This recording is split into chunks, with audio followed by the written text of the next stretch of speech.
Well, that's a long story. I don't think we have time for the whole history, but first of all, we have to kind of call into question whether management is a science. And I would say no, that management is a discipline. And it started, well, let's make it simple, that we can go back to the early 20th century. I'll start there, even though it goes way farther back than that. But maybe it's a good point to point out that the word management, if you look at the root of the word, it actually, if you can look at the French, or you can look at the Latin, or look at the Italian meaning of that word, it actually meant to control and to control animals and to tame horses, almost like training a horse. So it had some meaning of power over and control of beast and animals. So how it ended up in the English is interesting history too. And so if we look at, let's just say, early industrialization, going back to Henry Ford, when we're just starting to move from cottage industries. The rural people were moving into the cities at the time. Factories were being built. Even at that early stage, there were supervisors, right? Not necessarily managers, that would basically hire and fire people at will. They had the complete control to do that. But we also saw massive immigration into the United States at that time. The need for people to work in these factories. So you had Irish, you had Italians, you had Eastern Europeans. At one time, at the Ford factory in Michigan, I think maybe it was outside of Detroit, there were over 50 languages spoken at the Ford plant. So as we moved into mass assembly, the early management so-called science was called the science. Frederick Winslow Taylor's Scientific Management was the title of his book. And basically it was an approach to how do we mechanize and simplify work in such a way that we can break the work down to its simplest form. So you have one worker doing one task. And by fractionating the work that way across the assembly line, it was a way of increasing efficiency. And then there was also time and motion studies. So we tried to optimize. Industrial engineers were actually in control of this. So they were trying to figure out the most optimal way and the fastest way to perform a task ergonomically,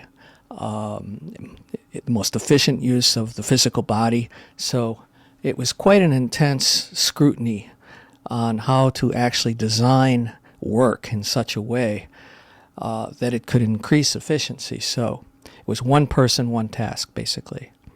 Now, it did work. It worked remarkably, but at a social cost or a human cost. Workers kind of rebelled against feeling like they were just an extension of the machine. Very monotonous work, right? Very boring, repetitive work. And it was very dangerous work. I mean, there were no unions, regulations at that time, and people were getting their hands chopped off, or whatever it was, a lot of injuries and so forth.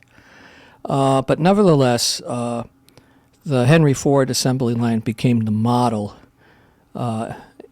in the early 20th century, which spread to many different corporations like General Electric and many other manufacturing plants. So that became the standard for, 20, 30 years. Until around 1930, late 20s, the Depression hit. There was a change in political climate at that time with the Depression. But there was also a change politically, because now the union movement was starting to gain traction. And there were demands being put on management by the labor forces. Those unions started to actually gain favor with the Democratic Party. Regulations were passed. That's where we get the 8-hour workday. All kinds of benefits that came out of that period with Roosevelt, FDR, during his tenure there. But the point I'm making is that Taylorism, or the scientific approach that I just described, was starting to be seen as quite cruel and leading to a lot of labor unrest. And so there was a number of experiments that were conducted in the Western Electric plant. It was a subsidiary of AT&T at the time on the west side of Chicago, where industrial engineers were trying to understand. Again, it was still kind of a form of Taylorism. They were trying to optimize the work environment by changing different the lighting within this plant, and they did all sorts of industrial experiments. And they were kind of dumbfounded because they found that, I'm really simplifying this here, but it was called the Hawthorne studies. It became known as the Hawthorne studies, very famous studies.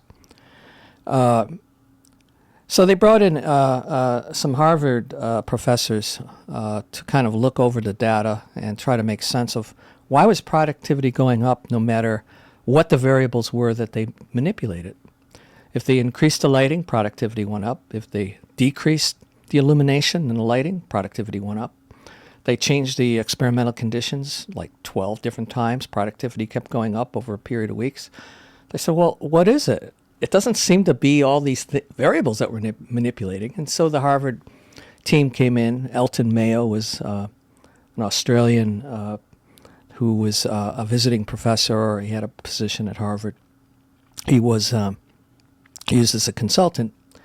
And basically he looked at the data and said, well, I think what's happening is that these workers are appreciating the fact that they're being paid attention to.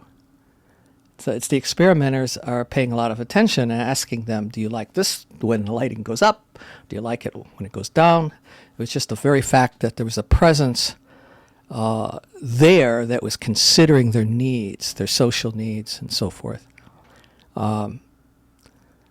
Those studies have been disputed by other scholars, right? Finding that the official accounts of those studies didn't really tell the whole story, because particularly in this one experiment, it was called the relay test room, where they put 6 women in this. They were actually assembling relays. These are analog devices back then with telephones, and it was it required a lot of dexterity, but they took them off the main floor. There were like 200 assemblers assembling relays. They took 6 women out of the main floor and put them in this special room, and they had an observer there the whole time, recording everything they did, their conversations, their productivity. It turns out that they were on a piece rate system, which means that the more relays they produced, the more money they got. Now, the official accounts kind of downplay the fact that there were only 6 women, they were going to make a lot more money than if they were just in the 200 assembly area. So I guess the point I'm making is that management science, or the transition from scientific management to what was called the human relations movement, was a very significant shift in management thinking. Because now the employee was not just seen as just a redundant part or a cog in a machine. The employee was seen as having human needs. The employee was seen as having needs for being able to feel like they were heard, consulting their feelings about making decisions. And so that changed the whole approach to how managers began to be trained and educated. That now managers need to be seen more as coaches and counselors rather than autocratic bosses telling people what to do. Now, this approach was seen as a way to quell labor unrest as well. It was seen as a way to gain the commitment of employees under the guise that they were now having equal democratic rights in decision making, that they felt like they actually can make decisions. But the real power dynamics really didn't change at all in this situation. I mean, management, the buck stops with management, right? But the techniques became more sophisticated. And now this whole history then, from the early 1930s all the way to now, basically, it's just a more sophisticated refinement of how we can educate managers so that they can convey that they really care about employees, that the employees are, part of the corporate family or the corporate culture. There's a lot of theorizing about corporate culture, that strong corporate cultures are more effective. So my critique really comes from the fact that organizations are not democratic by any means. They may be participative, in other words, using management techniques to help make employees feel like they're participating, but they really don't have equal power at all in the workplace. And so this comes to my major critique of the field of management, the discipline of management, is that it and not just management, almost every discipline within business schools around the world, they adhere to a philosophy or an ideology, you could say, of managerial capitalism. And the managerial capitalism is that organizations, no matter what they are, need to reflect the power structures of the capitalist ownership class. In other words, that organizations, employees have no control whatsoever, right? They don't have control. And so managerial capitalism wants to perpetuate the status quo and ensuring that organizations should reflect the intentions and goals of capitalism. And that is problematic because as we look at where we are now as a society and as a culture, we're dealing with climate change, climate crisis. Everybody seems to want to just ignore it and pretend it's not there, right?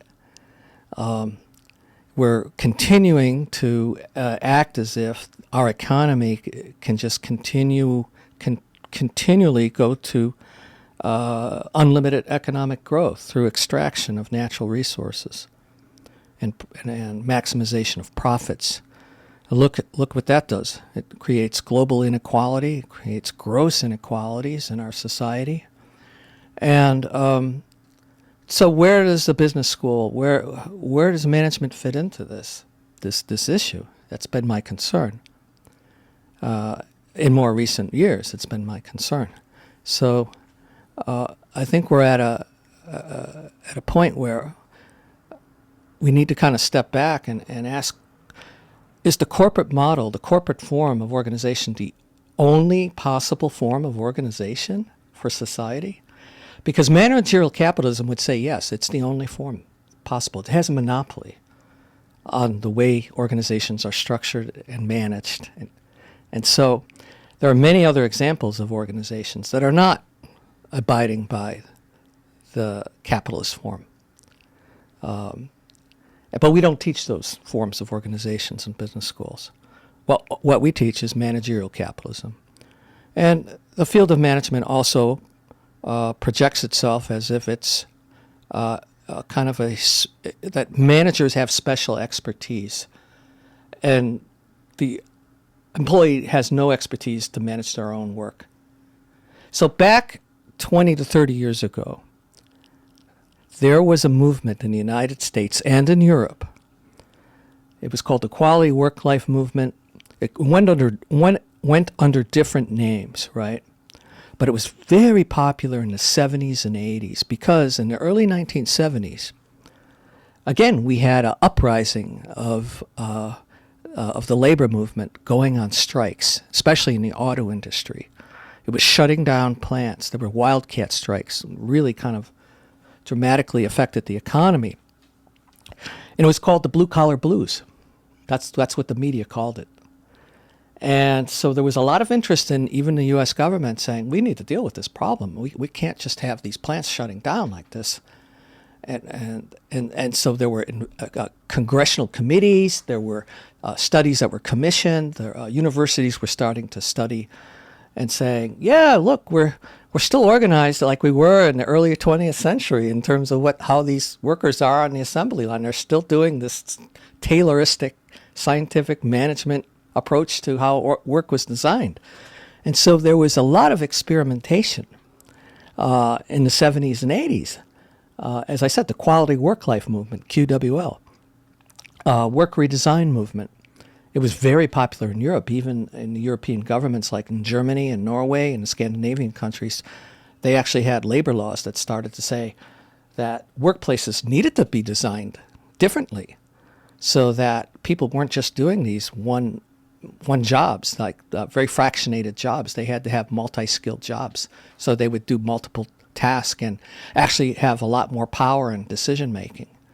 And so there were experiments in the U.S. that really took off, where some manufacturing plants were designed intentionally that workers would have almost total autonomy over decision making in the factory, and they took off in terms of their profits, all these economic results, lower absenteeism, higher commitment. One in particular was in the General Foods plant in Topeka, Kansas. Off the charts in terms of economic performance and employee satisfaction. Management killed it. They defunded it. It was a threat. It was a threat to the center of traditional autocratic power within that corporation. They basically let it die. And they said, yeah, well, that's Topeka, Kansas. It's not going to work in the rest of our facilities and the rest of our plants. That was just a special case. So I guess the point I'm making is that there was an attempt at one time to reconsider or to re-envision how organizations could be designed that it got out of control in the sense that, yeah, we want to give employees more participatory power in decision making, but we can't let it go too far, because then it really challenges the very tenets of managerial capitalism.